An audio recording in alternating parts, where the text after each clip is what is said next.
Hello everyone, the content of this video is about creating a pouring caviar animation using Molecular Plus. Well, we'll start our scene by adding a plane. This will be the surface where the caviar will fall. I'm tilting it slightly so the caviar continues to roll downward after it's poured.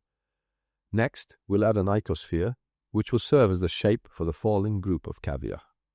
I'm moving the icosphere slightly upward and deforming it a bit to create the look of a freshly formed cluster of caviar. This way, it won't fall in a perfectly geometric shape. We select the plane that we'll use as the ground and set it as a collider from the Molecular Plus menu. Then we select the falling caviar group and set it to 3D grid. We hit the Simulate button with the default settings to see the result. I'm increasing the voxel size to make the falling spheres a bit larger. Then I hit the Simulate button again. Now the size looks just right.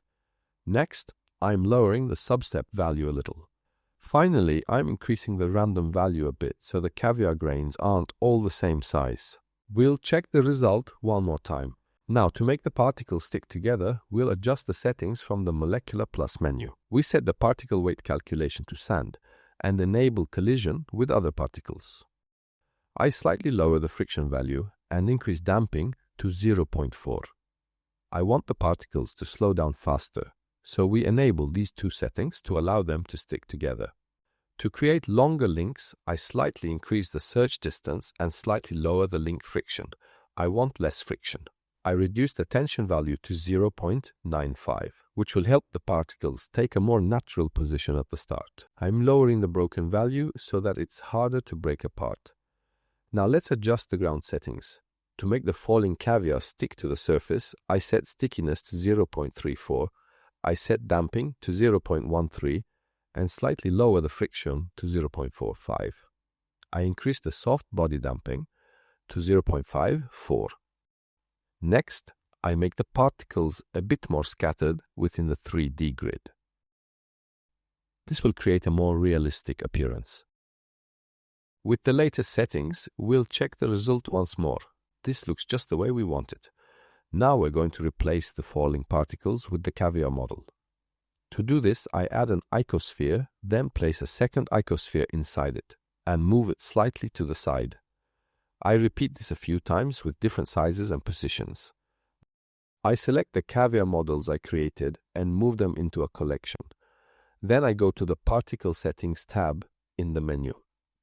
Under the Render section, I switch from Halo to Collection, and from the drop-down, I select the caviar collection I just prepared.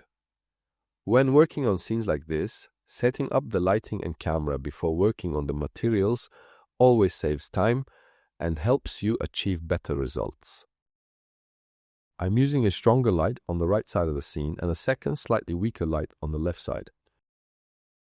I didn't use an environment texture for this scene because I want full control over the lighting. Now we can move on to creating the materials for the caviar. I'm using a standard material, and by increasing the transmission value, I'll make it look more glass-like. I'll use a layer weight node, because I want the edges to appear slightly darker. I'm adding a subtle bump effect to the caviar to prevent it from looking too smooth. For the ground, I'll use a white material with small blue dots on it. Since there will be some camera movement, this will add a bit more realism to the final render. I'm adding an empty object as the depth of field target for the camera. Then I parent this object to the camera. This makes it much easier to control the focus. Now I'll add light textures to the lights.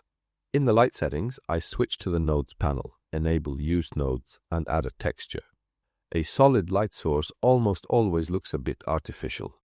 You can download this 20 light texture set for free from my Patreon page.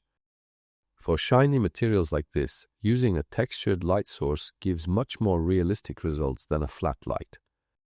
For transparent objects like these, I usually increase the maximum bounce count in the render settings.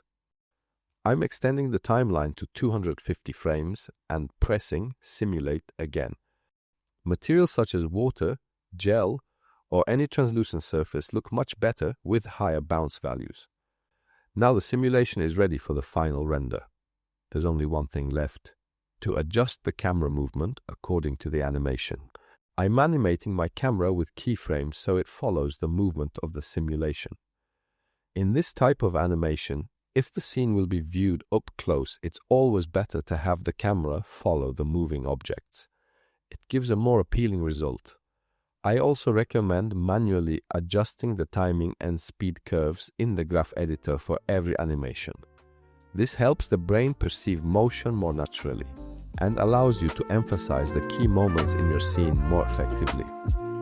See you in the next tutorial.